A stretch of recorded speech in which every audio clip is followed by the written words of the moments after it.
shame those struggling with weight.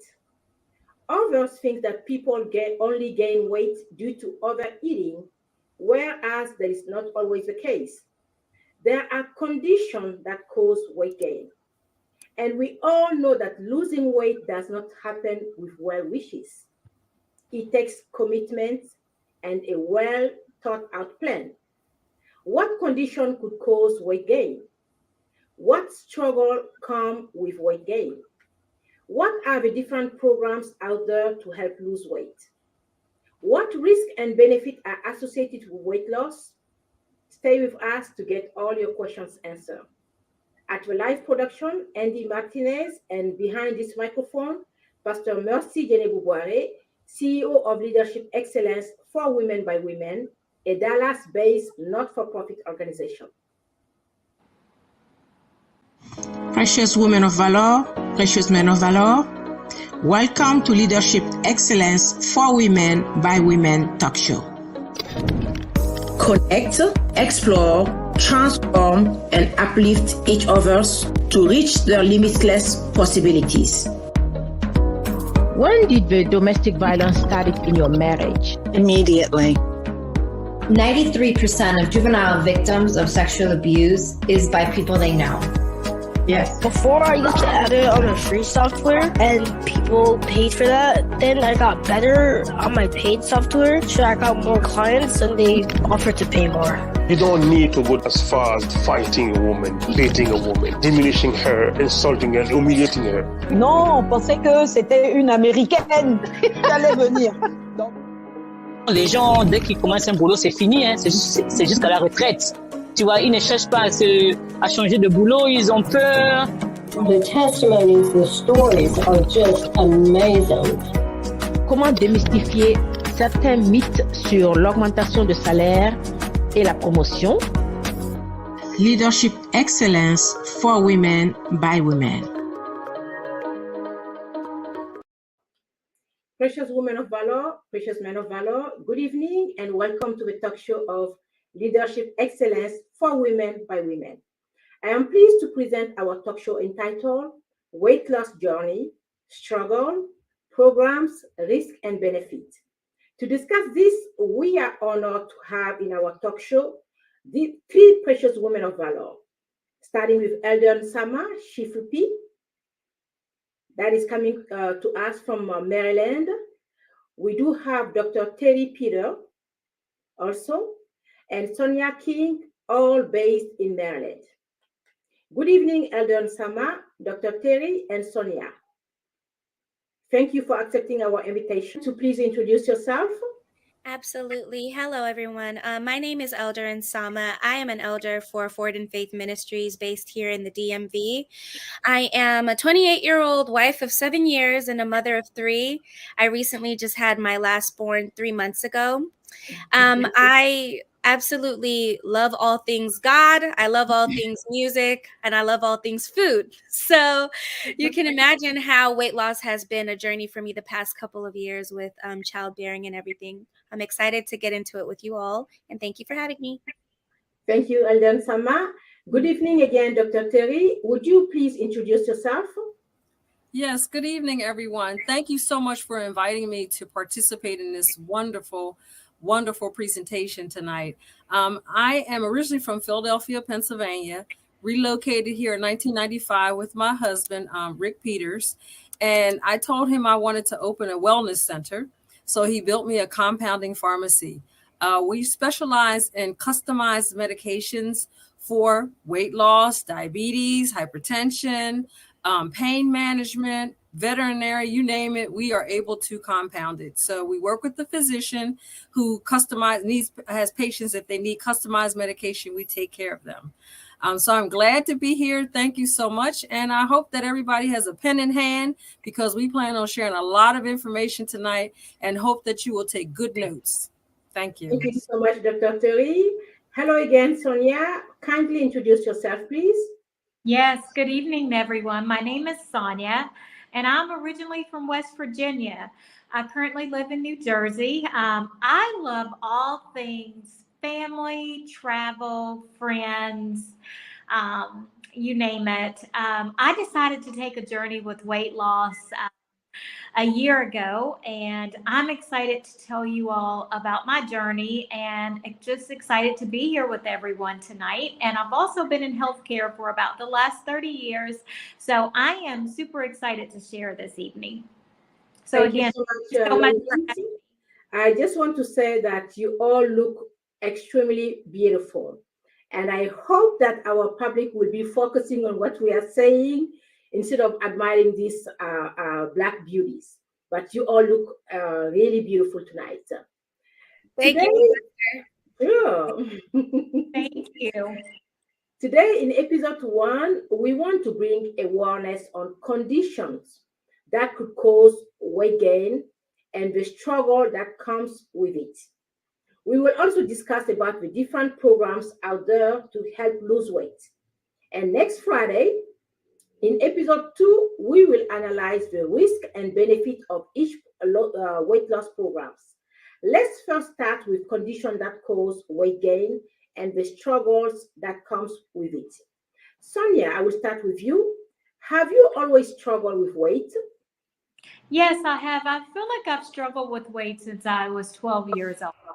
I can remember as a young girl, I had to go to the plus size department in order to buy my clothes. So it's been a lifelong journey of really struggling with weight.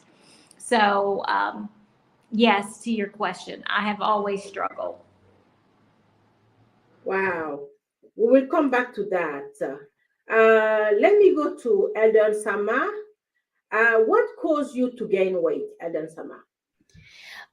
Just pretty much having children. I had my first one in 2016, and I actually waited 4 years to have my last two, but I had my middle child, my son, in 2020, and then I had my daughter 2022. So just that back-to-back, childbearing, you gain about, on average 20, maybe about 10 to 25 pounds when you're pregnant. Sometimes people gain less, sometimes people gain more, but I always gained about 22 pounds with each child. Now, the trouble came with losing it after, because I would naturally lose 10 right off the bat, but then that extra 10 would always just kind of hang in there, and then you add another child, that's an extra 10, and then you add another one, and that's an extra 10, and here goes 30 pounds. And I've never really had to lose weight, so I don't know how to lose it until recently. So, yeah. Wow. We will get to that, to how you did it, to lose those weight, because I'm sure many people are eager to learn from your experience. Let me go first to Dr. TERRI before we get back to you, Dr. Elder TERRI NSAMA. Dr. TERRI, what condition can cause weight gain? In advance of our talk show, I prepared actually some PowerPoint. Can we have a technical team display the first page of the presentation? And Dr. TERRI, I will let you take over. Okay, so the conditions listed here that can cause weight gain, such as an underactive thyroid or weight gain from depression and anxiety, persistent insomnia, perimenopause and many menopausal weight gain, and Cushing's disease. Actually, all of these conditions start with the 3 primary glands. It's called the HPA axis, the hypothalamus, the pituitary gland, and the adrenal glands. These 3 glands regulate your body's basic metabolism.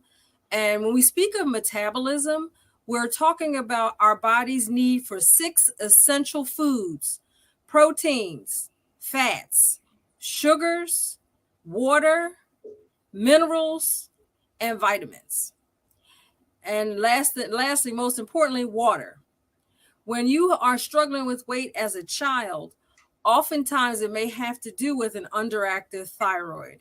And depending on what's in your diet, depending on the type of foods that you're eating that may contain inflammatory substances that are actually creating an inflammatory response, or even stress and anxiety, all of these are tied to these hormones that are produced by these glands that help regulate your overall well-being.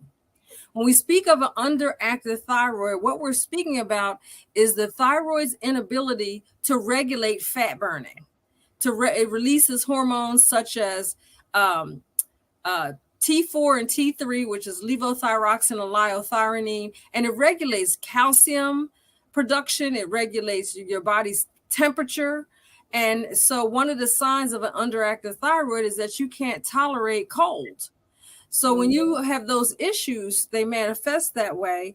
You also will have issues with dry skin, hair issues, brittle nails. And so these are some of the manifestations of underactive thyroid.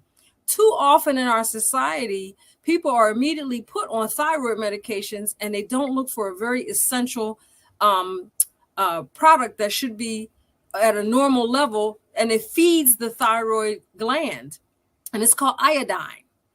I actually recommend a book. It's called Iodine, Why You Need It, Why You Can't Live Without It. And I don't know if you can see it or not, but it's written by David Brownstein. I highly recommend, if you want to get a really good understanding of your thyroid, this is a great book to read. In the old days, if you saw people with bulging eyeballs, that was because they had hyperthyroidism, and especially in Europe. And in Europe, you know, they weren't eating a lot of shrimp and foods high in iodine. So they had the bulging eyes, and some of them got goiters from their thyroid gland finally just pooping out. That basically is what happens. The thyroid is just too tired to function. And that happens when all of the glands working together start. Basically, they're constantly overworked. And just like your car, when something's overworked, eventually it gets sluggish. So that's when you start seeing the weight gain. When we talk about depression, depression is tied to these other hormonal reactions and neurotransmitters in the brain. Persistent insomnia, melatonin, how long we sleep, how well we sleep. If you're in a constant state of fight or flight, those hormones, which are called epinephrine and norepinephrine, they will continue to be stimulated, and then cortisol gets involved. Once you get cortisol involved, behind all of these conditions right here, sugar. It's very simple. Sugar, that high rice diet, that high bread diet, that high junk food, potato chip, French fries, pizza, all of those carbohydrates impact how your body assimilates food. When you're constantly, and guess what? Fat doesn't make you fat. Yeah. Sugar makes you fat. And so a lot of people don't understand the correlation between excess sugar and diabetes and even hypertension. Even hypertension, believe it or not, is a manifestation of pre-diabetes. Most people in this world, not this country, this world, are walking around pre-diabetic and don't even know it. Because your body is very, very forgiving. When you eat those potato chips, it forgives you. But over time, there's a whole other. So a lot of stuff that's going on behind the scenes is what you're describing, or what I'm describing to you, is called metabolic syndrome. And actually, by the way, Dr. Terri, just to mention to our public, I believe 2 months ago, I had a talk show on diabetes and how diabetes can affect the sexual quality of couples. And that was in French.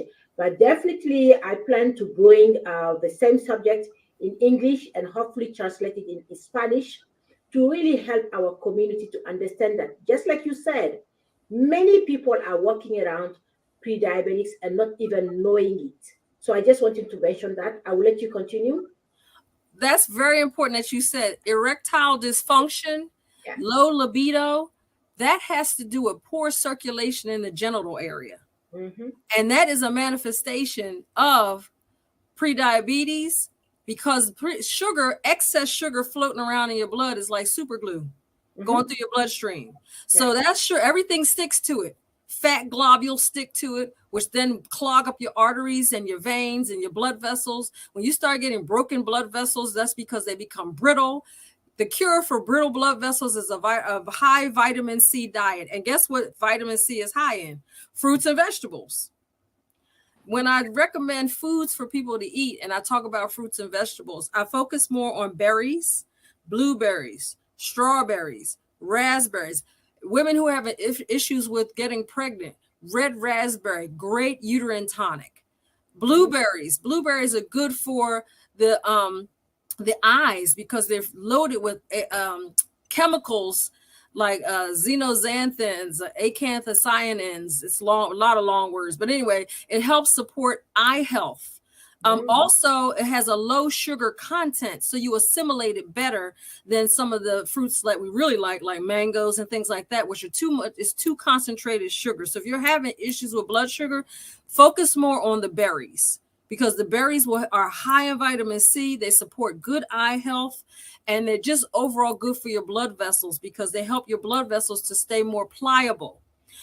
Brittle blood vessels can create an aneurysm. An aneurysm can lead to a stroke, a heart attack, and these types of things. So you want a diet that's going to be filled with proteins, but from plant sources. Fruits and vegetables, fruits being mostly berries or apples for fiber, those types of fruits. Some of the other fruits, the sugar is too concentrated, like pineapples and mangoes and things like that. So if you're struggling with blood sugar issues, those fruits you want to kind of hold off, or maybe once in a while. But your daily intake should be plenty of fruits, lots of dark green and leafy vegetables. All of your metabolic processes and how you're able to assimilate proteins and fats and carbs are from one primary B vitamin. It's called folic acid. Folic acid is the same vitamin that is important for the development of an embryo in the uterus to help that embryo's nervous system develop properly. So I love what you're saying, Dr. Terry. And definitely, I believe on part 2, we can go into detail on some of those aspects. Okay. What about a lady who's dealing with premenopause or menopause weight gain? Well, that's the challenge too. When you're dealing with perimenopause and premenopause, what's happening is you're getting a shift in your ovaries' ability to produce your sex hormones, your estriol, your estrone, your estradiol, your progesterone, your DHT, which is dihydrotestosterone. It's a precursor.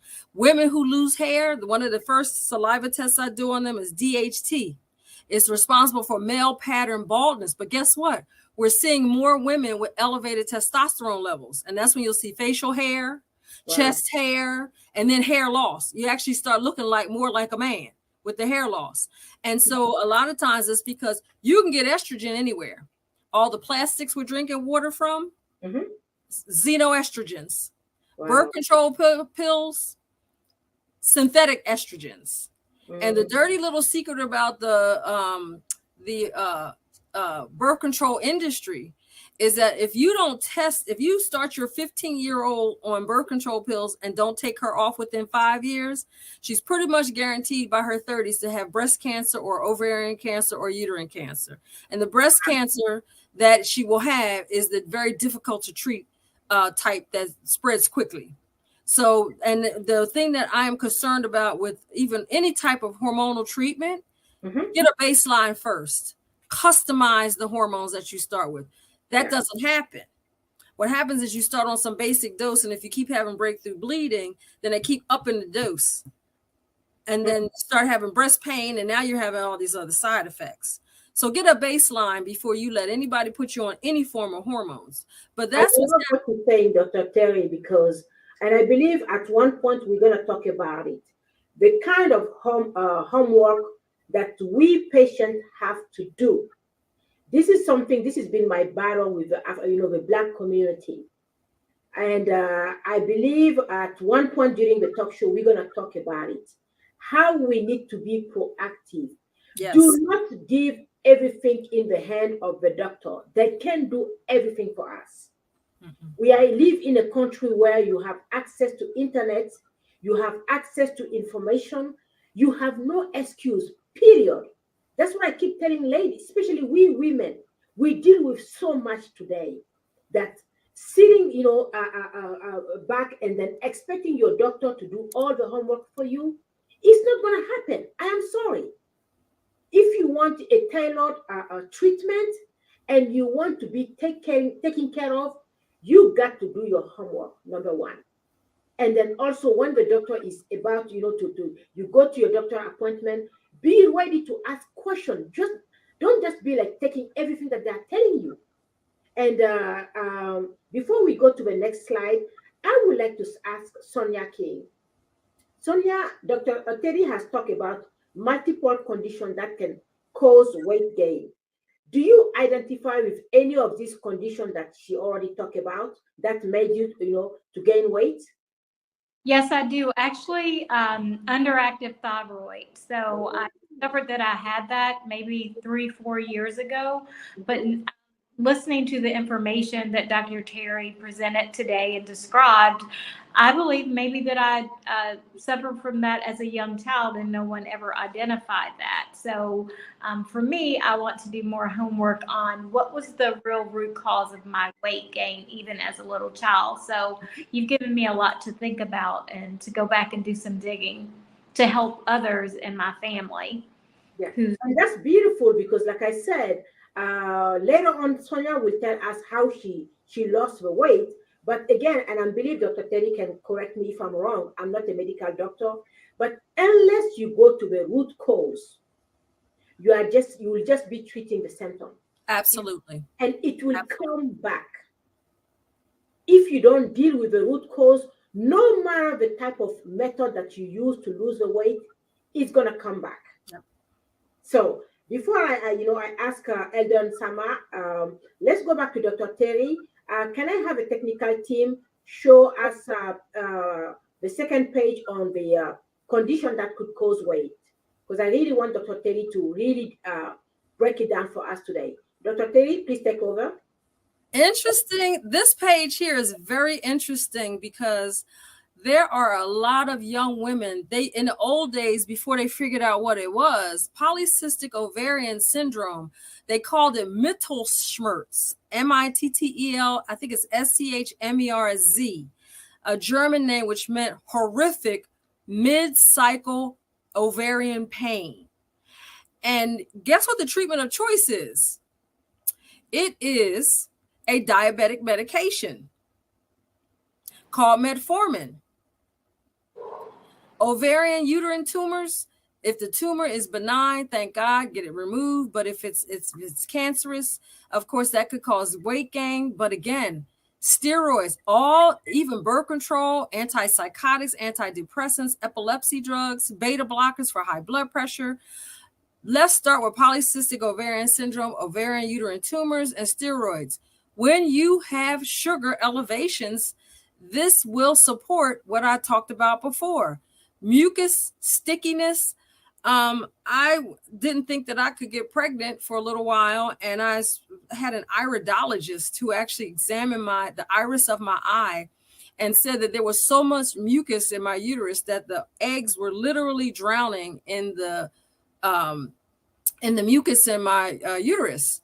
And the interesting thing about this is that around the same time a study came out, they were wondering, why is it so many women get pregnant during the winter season after they catch a cold?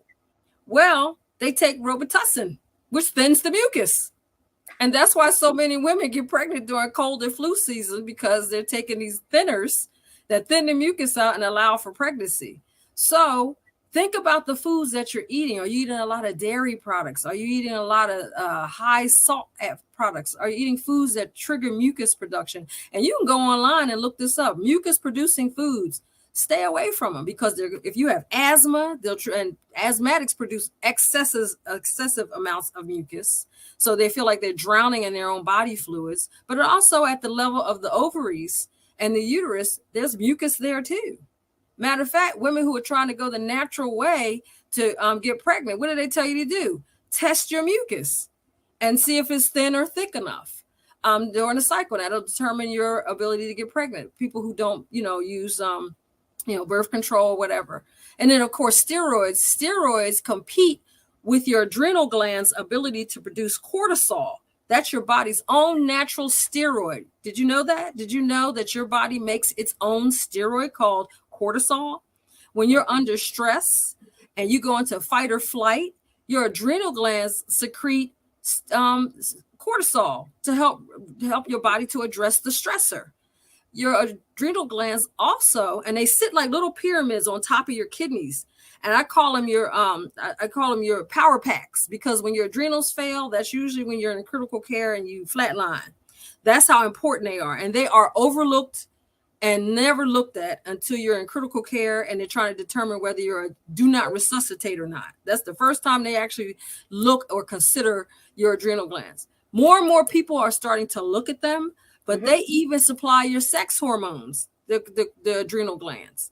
So that you got these regulatory processes going in with your endocrine system. That's what these glands are referred to. They're part of the endocrine system, and they're regulating all of this. When they begin to fail or they get tired and poop out, that's when you start seeing manifestation of, I call it dis-ease, discomfort, weight gain, can't sleep, polycystic ovarian syndrome. I consider polycystic ovarian syndrome pre-diabetes.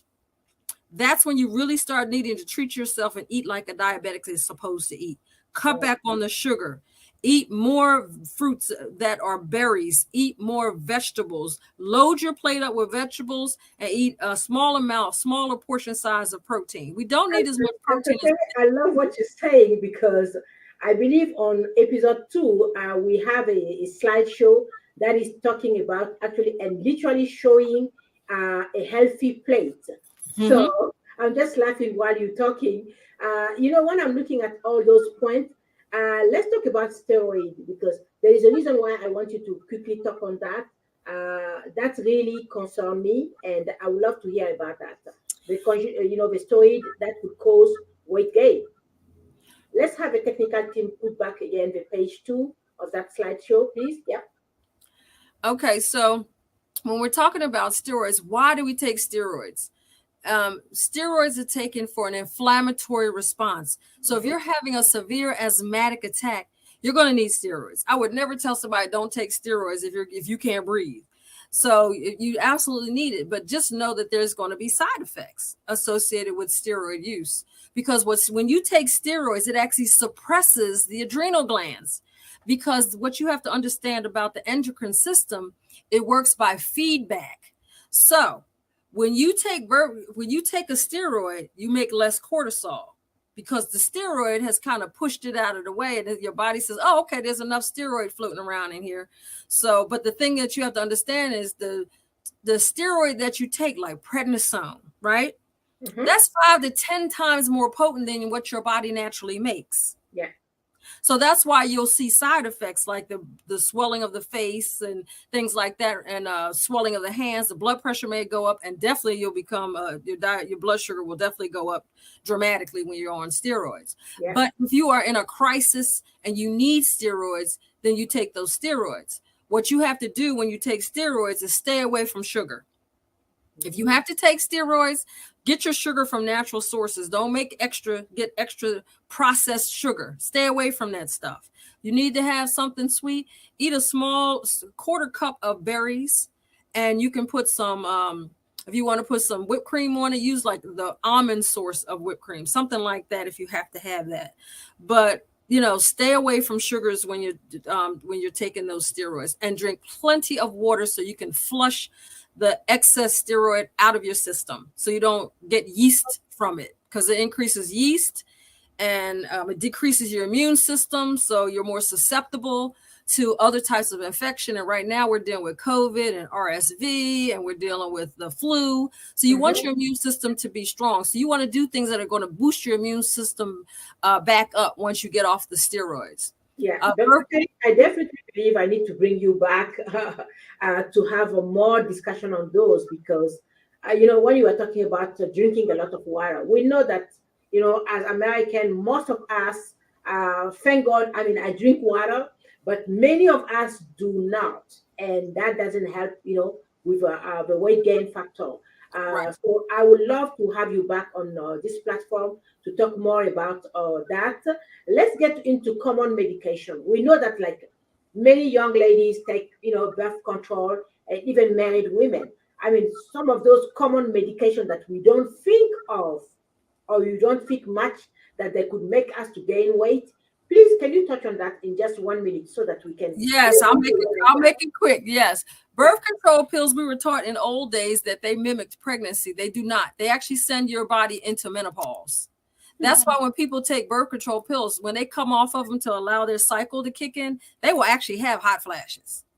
Wow. Okay, so birth controls actually suppress your body's production of sex hormones. That's why women who are on birth control for a long time have difficulty trying to get pregnant, because now you got to go to IVF to help you do something that's supposed to be natural. That's number one with birth control pills. Antipsychotics and antidepressants, they actually work on your neurotransmitters, your fight or flight hormones, and pretty much suppress them. And some people actually complain and say, I feel like a zombie. Epilepsy drugs as well, because they actually suppress the adrenals production of your norepinephrine and epinephrine. So they suppress your fight or flight. That's why a lot of people who are on those types of medications don't like taking them. So, you know, behavioral modification, looking at their cortisol levels, looking at them as a whole person instead of their behavior and their psychiatric issues really needs to be put into play, because behavioral as well as neurotransmitters and cortisol, all that's tied in. A lot of them have experienced some horrible trauma and had to go on these medications for that reason. So you have to treat people holistically as a whole person, not just as, okay, well, she has this problem, so we're going to treat with that. Then you get the side effects from that. Now we got to treat the side effect with that. So as opposed to looking at the person as a whole person, what triggered this in the beginning? You know, what made me gain weight when I was a child? I'm sure they never tested your iodine level to see if your thyroid gland was getting sufficient iodine. Breast tissue and iodine compete. So that's something that needs to be looked at. As far as beta blockers, again, they're used to suppress the beta cells, alpha and the beta blockers that also affect the lungs. So you could have issues with breathing and heart rate, depending on the beta blocker that you're taking, could slow it down too much. I had someone who was overdosed on contrast media. She had a hysterectomy and they kept giving her iodinated contrast dye, and they sent her into hyperthyroidism. And her heart rate was so fast, they were getting ready to put her on a beta blocker. But I asked her what her blood pressure was, and it was low. And I was like, if you take that, you'll flatline. So no. So that's when we found out that she had gotten too much contrast dye, too much iodine overstimulated her thyroid. Yeah. So iodine is very important, and it can actually help you lose weight if it's balanced correctly and you're treated properly. Even for pregnancy, I've had patients that couldn't get pregnant, and it was because of their thyroid. And they got iodine, and now they have a baby. So it's so many things that are going on. It's not just one set thing. You have to look at the whole system. Mm-hmm. And actually, the endocrinologist is who we should go to first if you want my opinion. Yeah. I love what you said. Oh my goodness. I am so glad that we are having you on this platform today, Dr. Terri. This is great because, you know, you talk about pregnancy, and I know so many women are struggling with it. Mm-hmm. And sometimes we don't think, you know, further. And I truly believe this talk show is just like I would say an entry, like when you go to the restaurant, you know, the appetizer, and we need to bring you back and our expert to really talk about it. While you are talking, I was thinking like, okay, I think one of the talk show need to be about pregnancy. You know, why can women not be pregnant? Right. And what is preventing, you know, and some also get pregnant and the pregnancy doesn't stay. So right. We women are going through so much. And our compound for that, I actually make progesterone suppositories, and we can actually pinpoint at what point in your cycle your progesterone levels are going too low. And I've actually made compounds for women to help sustain their pregnancy using progesterone suppositories. So yes, absolutely. Their hormones get out of balance, and then that hormone level drops and they miscarry. Yeah. So the only good thing I tell people about miscarriage is it does prove that you can get pregnant. That's correct. Because so now we need to fix the things that are keeping. That's right. We need to fix what's not working. That's exactly. Right. Thank you so much, Dr. Terri, for this enlightenment. This is great. This is great. I love it. That's my favorite thing. Yeah. You know, I intentionally wanted to shed some light on the condition that cause weight gain, because truly, like I said earlier on, the first 15 to 20 minutes of our talk show, I wanted to bring awareness. Why? Because many people judge others that are struggling with weight. And some of those people that are judging and even body shaming think that people only gain weight due to overeating. And we can all see now from what Dr. TERRI just shared with us, that is not always the case. That's right. When you are talking about steroid, I'm going to give just, my quick testimony before we continue. A couple of years ago, I started getting sick. I was going through a lot in my life, and my body just started breaking down to the point like I was literally half paralyzed. Couldn't walk, could not even get a job. And I was sick for 4 years. 4 years in the United States. It was by the grace of God that I did not become homeless. And in the midst of that, I didn't have health insurance. We all know that's also another big problem in the United States. Though it's the first, the most powerful country in the world, let's not, get into the health system here. It's just a total mess. You don't have a great job that will cover your health insurance. You cannot afford it. So initially, when I went to see a doctor and I had to pay for those consultations, they claimed that I was diagnosed with lupus. This is where homework is very important. This is where it is important, especially for us ladies, precious women of valor. Again, I keep saying it and saying it, even if I have to repeat myself and I sound redundant, homework. Do your homework. Get to know your body. And because I know my body, when the doctor told me that initially I had lupus, I went back and did my homework and I was like, no, I don't have lupus. I have rheumatoid arthritis. So she gave me, some lab tests to do. Before I went back for the result, I took my time to spend hours doing research on the symptom that I had, and knowing that how my body was reacting, I came up with a diagnostic that I had rheumatoid arthritis. So the day that I met with her, I came back with all my questions. So she started talking and I was like, okay, doctor, I hear what you're saying, but based on my research, I have rheumatoid arthritis. So I don't want you to put me under medication for lupus. She looked at me, she's like, are you a medical doctor? I said, no. I'm in finance and HR, but I am telling you, based on my research and how my body, I know my body, this is what I have. She did not want to listen to me. I did not argue with her. Second step in doing your homework. Go look for a second and third opinion. Very important. You know what? Let's keep this thing real.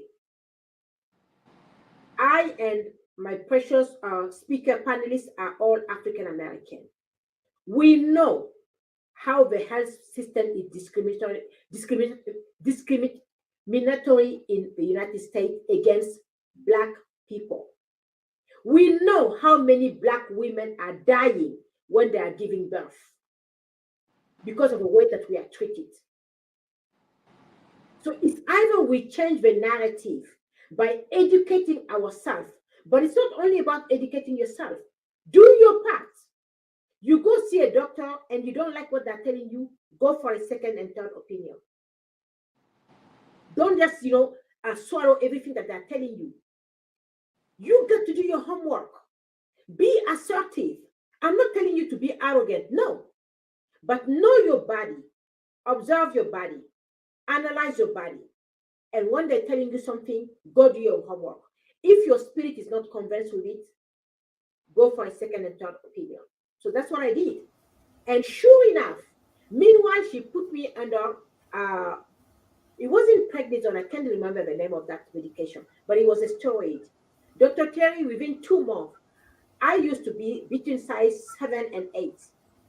I was just blowing up, literally blowing up. Mm-hmm. My face was completely round like a balloon. And let me tell you, when you take a steroid, it is really hard to lose those weight. Very hard. I am somebody who's very fashionable, but at the same time, I'm also budget conscious.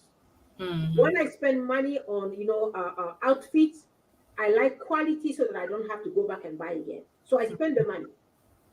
Most of my outfits are like 20 years old. So here I am now, not fitting in my, outfit, looking like a balloon. And I was like, this is not me.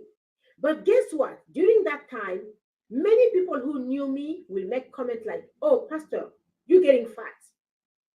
That's why I'm bringing the awareness also about our Black community. Please, when you're seeing a sister or brother gaining weight, they are dealing with some issue that they may not tell you. Please, if you have nothing nice to say, keep on moving. Yeah. Because on my case, I already knew that I was gaining weight. I didn't like the way that I felt. I would feel depressed looking at my wardrobe and not being able to fit in. And people will be making comments about, how I was gaining weight. So this is why I wanted Dr. Terri to really break it down for us, for people to understand that gaining weight is not about only eating. Sometimes people gain the weight because they are going through, medical struggle or personal struggle. Please let us be kind to each other. Elder NSAMA, while Dr. Terri was talking, did you identify with any of the causes of weight gain that Dr. Terri just went over? Or did you just gain weight only during pregnancy? I don't know. I don't know. Maybe Dr. Terri can shed light, but it was like 2 years after I had my firstborn. I grew up rather skinny, very small. And about 2 years after I had her, the weight just started sticking. I don't know. I don't know what it was like a second puberty. Almost like it's like I got my woman body, like it was fuller. And I was like, what's going on here? Husband loved it. He loved it. But I was like, what is happening? It just stuck. Nothing changed. I wasn't eating anymore. I wasn't eating any less, but I wasn't eating any more. So I was just like, what is happening? And I think I was around maybe 24, 25. And the weight just started to stick. It just started to stick. That's the best way that I can describe it.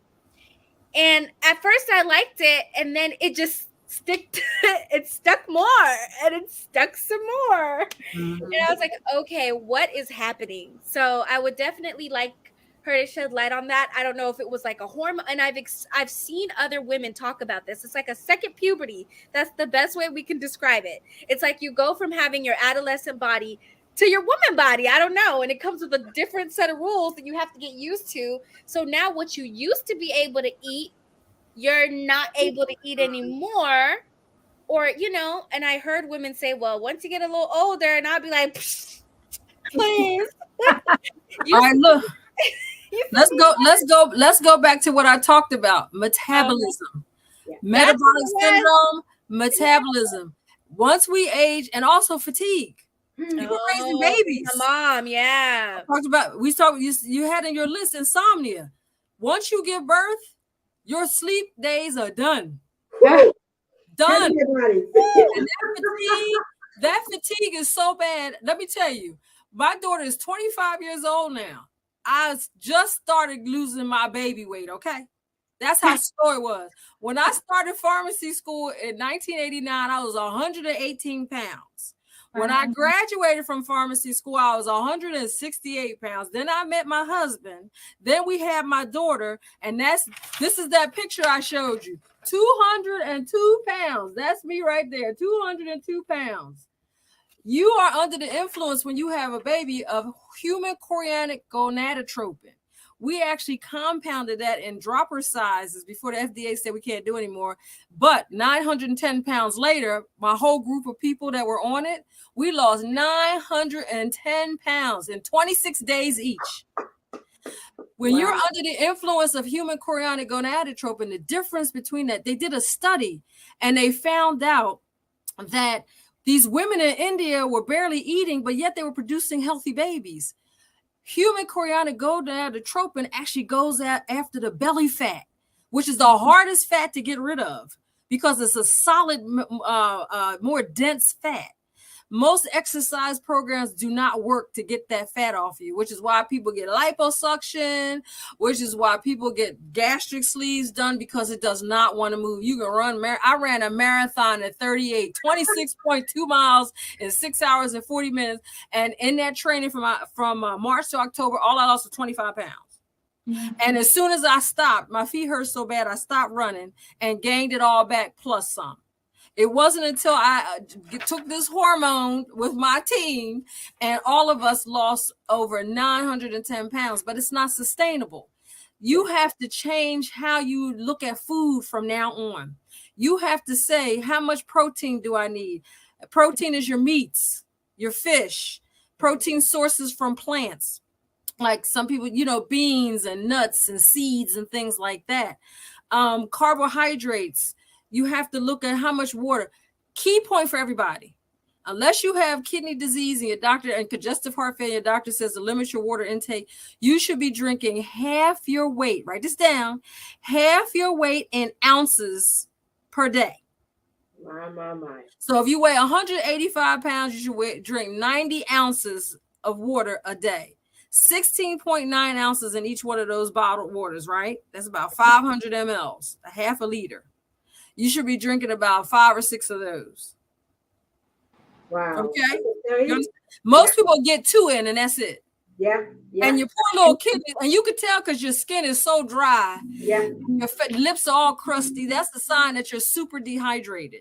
Yeah. If Not you get only that, Dr. Terry, even your urine, you know, and definitely we need a talk show about that, because the color of your urine, the smell of your urine can give you a clue during the day if you have not been drinking enough water. Oh yeah, dark urine means your liver is toxic. Exactly. Just so you know, now your liver is involved. Dark urine means you have a dirty liver. Yeah. So you need to clean that. Start your day with 2 to 3 cups of water, and everything from yesterday will come out. Yeah. Start your day with 2 to 3 cups of water. I'm gonna say it again. Start your day, and if you want to add half of a lemon to your bottled water, that will correct the pH of your blood.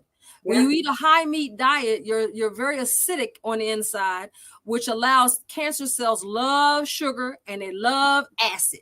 Mm-hmm. So if you want to alkalinize, believe it or not, even though a lemon is citrusy, it breaks down and assimilates to a higher pH. Yeah, I love what you said, Terry, because I actually did it, and I noticed a big change. And whenever I get too busy to do it, like in the morning when I wake up, I will just boil water, not like hot boiling, but hot enough for me to be able to sip in it, and just squeeze lemon juice on it.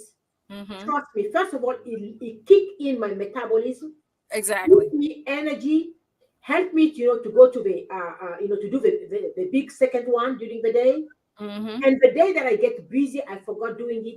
I can feel it.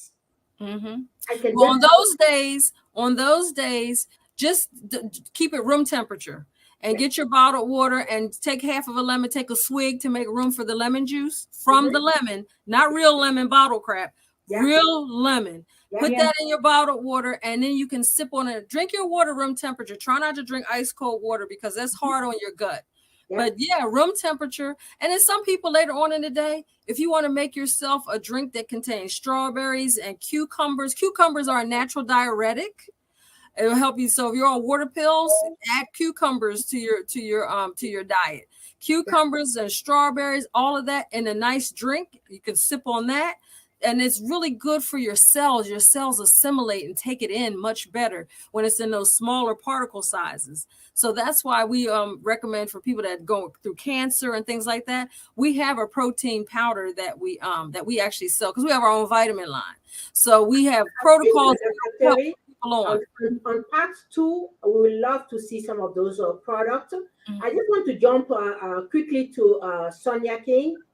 Did you encounter, Sonia, body shaming with friends and family, making comment about your weight before you decided to lose weight? How did you feel about yourself? Let's have a technical team put a picture of Sonia before and after her weight loss. Go ahead, please, Sonia. Yes, so this before and after, as you guys can see, this was just a huge level of commitment. But in terms of your question, was there shaming? I will say yes and no. There's always been questions about what's going on. Why are you so big? Also, one of the things that Dr. Terry called out was like the hair growth, the facial, not only the weight, but I had like a tremendous amount of facial hair growth. So I really want to hear more about that, because I believe that was very shameful as well. Like, I could go for waxing one day, and then 4 days later, I have like hair on my face as if I was a man. And also, with the weight, I also identified with the hair loss. So yes, there was shaming, but yes, there's a lot of outliers that Dr. Terry has called out that I can identify with on this journey. Yeah, thank you so much, Sonia. Dr. Terry, what word do you have for people that body shame other people dealing with weight gain? Unfortunately, it has a lot to do with ignorance and insensitivity. And when I say ignorance, I mean just lack of knowledge, because they have no understanding. And also, they don't understand that they're contributing to the trauma that the person is already dealing with. Yeah. So that trauma of that excessive hair, that sounds to me definitely like you may have had polycystic ovarian syndrome. It sounds like there's a condition called hirsutism. Hirsutism is when your body converts more of your estrogen, because when you're overweight, you have a high estrogen content. And so when you have a high estrogen content in the pathway of hormones, estrogen and testosterone are in the same pathway. So if you have excessive estrogen, your body may try to reduce it by pushing it in different directions. So it may shunt to more testosterone. So that's when you start seeing the facial hair, the voice might deepen, and then the chest. I've had women that had hairy chests like men. And then all of a sudden you start losing hair. All that's related to that excessive testosterone, because your body's trying to find that balance and get that balance. It's trying to correct itself. Yeah. And so that's what makes it very challenging. But I guarantee you, we'd have looked at your iodine level and put you on some iodine, we might have seen some serious weight loss. So anybody that's out there that's listening to this conversation, if you are having issues with your thyroid, ask your doctor to do an iodine test on you, please. To ask, because it's not a normal part of testing. Iodine is not. Have them test your iodine. You might need some iodine. Can you repeat for us, please, the name of that procedure, Dr. Terry? Is it just like iodine, just like we are hearing it? They draw blood and look at your iodine. Matter of fact, let me tell you how serious this iodine thing is. Do you all know any gamers? You all know what gamers, those people that stay up all night and are all over the country? And my husband. Okay. Well, they have a condition that's associated with the gamers called Mountain Dew teeth, because they drink Mountain Dew to stay awake, and it rots their teeth so badly that they've given it its own name. But another thing that people don't know is there's a product in Mountain Dew and some of those type of citrus type drinks. It's a brominated product. Well, I don't know if you all remember your chemistry, but there's a class of group, a group to which they all belong, called halogens, fluoride, iodine, what else? Fluoride, they're all the halogens. Anyway, so this bromine, which is a halogen, displaced the iodine, and the person had a psychotic episode and ended up in an emergency room. And here they thought he was on drugs. They tested tox screens clear. It was excessive bromine had displaced the iodine. And he was having almost the equivalent of like thyrotoxicosis, blood pressure shot up because, you know, all that caffeine that's in there.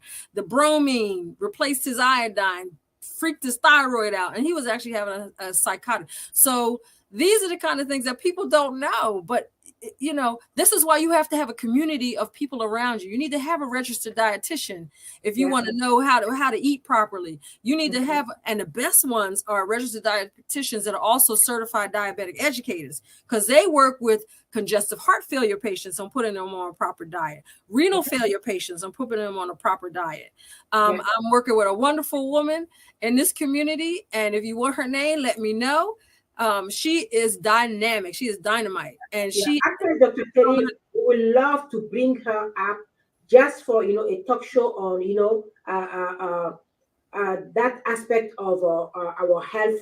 And also, while we all were talking, I'm not trying to sound racist or anything like that, but when you dealing with your health and things that are very personal, seek a medical doctor, a dietitian that is of the same race as you.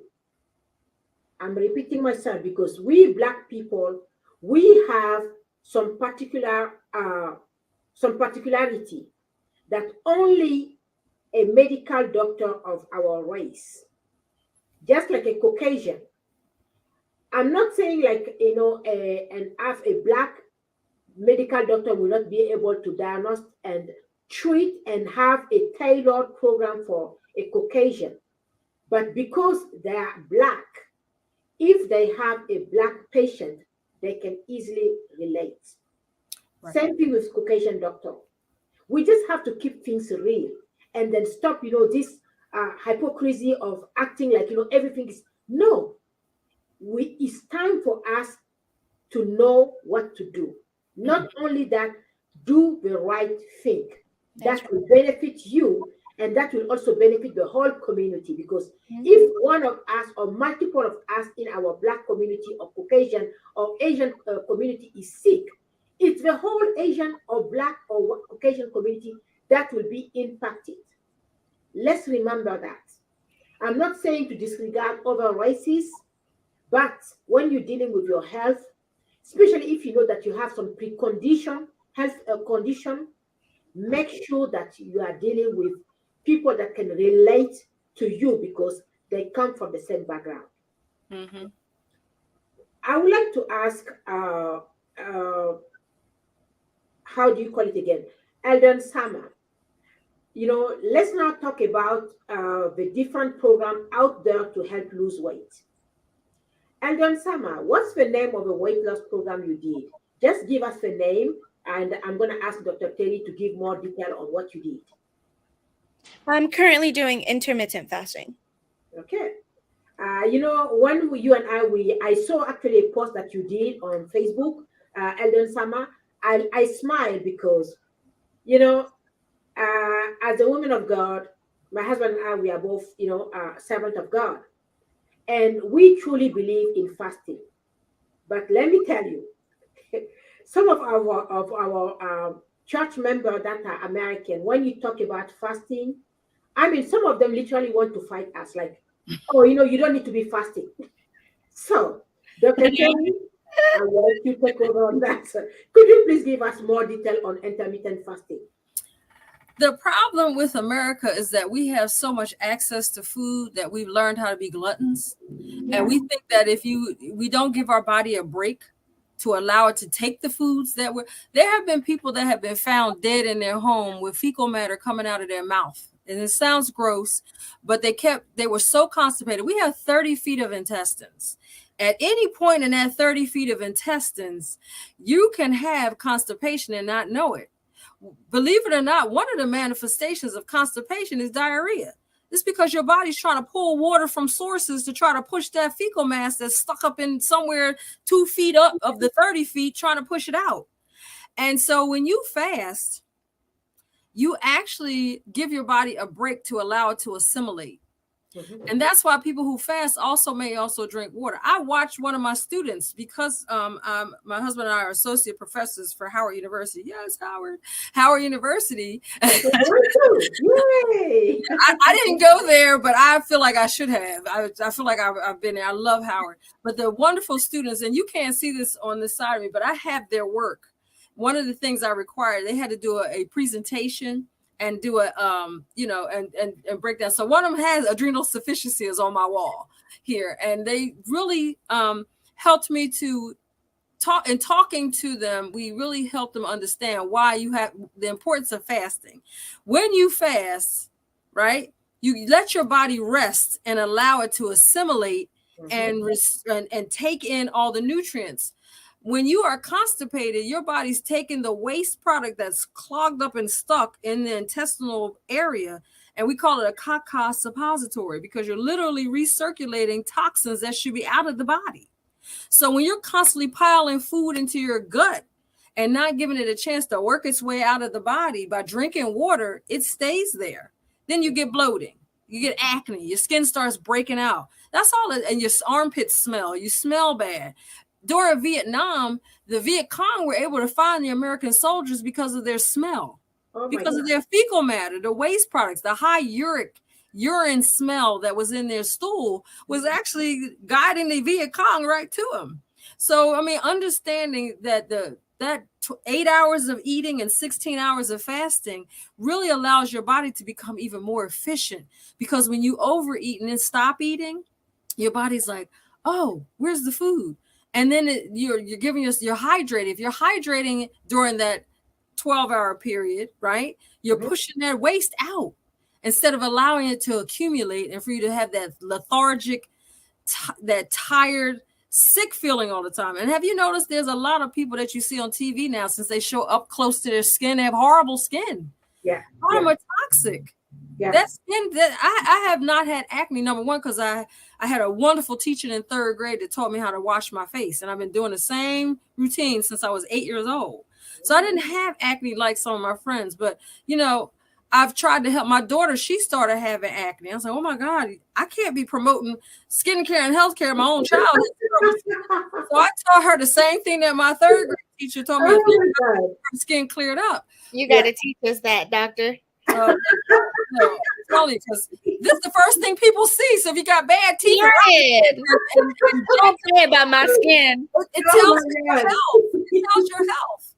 So, you know, we just really hydrate. It's so important. That's the first thing you should do. So I definitely believe in intermittent fasting because I've started doing it myself. I don't start eating until 12 noon. And after 8, I try not to eat anything. Yeah. And then, you know, it's the next cycle. And I noticed it's a big difference. I actually look forward to that 12 o'clock meal, but I make sure I don't overeat. But food prep is important. Now, look, that's something else, Eldest NSAMA. You got to tell them, right? If you're going to do this, you have to have food prep. Because if you are out somewhere and it's time to eat, you're going to grab the easiest, cheapest, fastest thing. And everything you try to do is going to backfire. No Wendy's, no McDonald's. And I'm going to tell you another thing. Chick-fil-A has MSG and everything. MSG is a huge sodium chloride. It's monosodium glutamate. I call it the crackhead supplement because it's in all of their foods. You look at the salad dressing, MSG or some form of it. It hits what I call the crackhead receptors, and you will see long lines of people waiting for that food. Yes. That thing is addictive. MSG is addictive, and it's a huge salt molecule. So what do you think it's doing to the kidneys? All that sodium. Right. Wow. So watch what you eat. Pay attention. If you can't pronounce it, probably shouldn't eat it. I love that. I mean, the chemical, if it has that many chemicals in it, it's not real food. I call it Frankenfood. That's what it is. It's some made up stuff. Okay. Don't eat it. If you can't say it, don't eat it. Yeah. Thank you so much, Dr. Terry. Let's get to Sonia. I believe Sonia has done a different program than what Elder NSAMA did. Sonia, which loss program did you do? Just give us the name and then, meanwhile, let's have the technical team put up Sonia's transformation picture. Sonia, please take over. Which loss program did you do? I did the bariatric sleeve last year on October the 8th, and I have lost 90 plus pounds. Wow. Congratulations, Sonia. You look like a model. Yeah. Could you please give us more detail on bariatric surgery? It's basically the group of, one of the type that Sonia did, but they have it all under a big group called bariatric surgery. Because of timing, if you could just, give us some detail about it within like a minute, and we can go to the next question. Is that for Dr. Terry or for me? That's for Dr. Terry. Okay. Well, with bariatric surgery, there's a reduction in the size of the stomach. Is that not what they did to you? Yes, that is correct. So they reduced it dramatically to did they do anything with the intestines, or was just the stomach? I just had the stomach. So the doctor said he took about 80% of my stomach out, which when I initially had the surgery, I was only allowed to eat about 4 ounces. And I will just say quickly, the surgery is not like an easy fix. There's a lot of hard work that goes into it. So, I just say before you decide on what to do, really think about what's going to be best for you, because it's a lot of hard work. Actually, I love what you said, Sonia. Dr. Terry, let's not go deep into that because next week, Friday, in episode 2, we're going to talk about that. The risk, of those, of actually any weight loss program and the benefits. That's what we're going to really break it down. But Dr. Terry, just before I get to you, how do I call it? Elder Sama, how many pounds did you lose with intermittent fasting? So far I have lost 28 pounds. Amazing. Amazing. Congratulations. So Dr. Terry, that's going to be, the last question for you before we wrap up for this first episode. In addition to intermittent fasting and bariatric surgery, what other weight loss programs are available out there? Well, like I told you before, the FDA said we couldn't do it anymore. We actually use human chorionic gonadotropin, but they said we can't use it anymore. But that really targeted, you literally had to overeat for 1 day, and you had to then decrease to 500 calories a day for 26 days, and then gradually add fatty foods back into your diet and exercise. And so that worked very well for a lot of people. Some people became resistant. Some people would try to go back and eat the way they used to, so they gained weight back. So that's one. And then, of course, there's the good old-fashioned exercising and cutting back on your intake, eating nutrient-dense foods, but making sure that you, exercise and drink your water. People get personal trainers and things like that to help them burn the calories off. There's other surgeries that are done, besides the sleeve. There's also where they make some adjustments to the intestines and things like that, surgical procedures. And of course, there's challenges with absorption of nutrients. So you almost have to go on a liquid diet to really maximize the nutrition that's going into your body when you have less stomach than you used to. You can never go back to eating the original amounts of foods you used to eat. You can never do that. And that's what people need to understand. You cannot go back to eating the same way. And I think that's what happened with some of the people who have passed on that had that surgery. Exactly. And definitely in episode 2, Dr. Terry will really go into details of that. We are basically at the end of this first episode. As we've all seen it tonight, there are many possible causes of rapid weight gain. From medical condition to sleep deprivation, some of the reasons are out of your control. However, you do have control over what you do about them. See your healthcare provider who can help you figure out the cause of your sudden weight gain. Once the cause is determined, you will find out that what you can do to get back to a healthy weight. Elder Sama, Dr. Terry, and Sonia, thank you again for this great discussion. And I look forward to having you back on, the talk show next week, Friday, on episode 2, where we're going to be talking about the risk of weight loss program, because there is always, pros and cons, and the benefit also of weight loss program. Precious women of valor, precious men of valor, dear viewers, we are at the end of our first episode of tonight's talk show. Thank you for staying with us, and we will meet you next Friday, December 9, same time, 2:30 p.m. Eastern Time, for the second and last episode of our talk show, where we will talk about, the risk and benefit of weight loss program. So share tonight's talk show and be there next Friday. And please don't forget to invite your family, friend, and everybody that you know. And please, we need this community to grow. So do not forget to subscribe to our YouTube page so that we can go and also share. Don't keep this information for you, just for you, because I believe tonight we've all been empowered, and that is what leadership excellence for women by women is all about: empowering women, educating women, let them know, there is options for us, and we can do better for ourselves, our family, and our community. Bye and take care, and see you next Friday. Bye. Bye.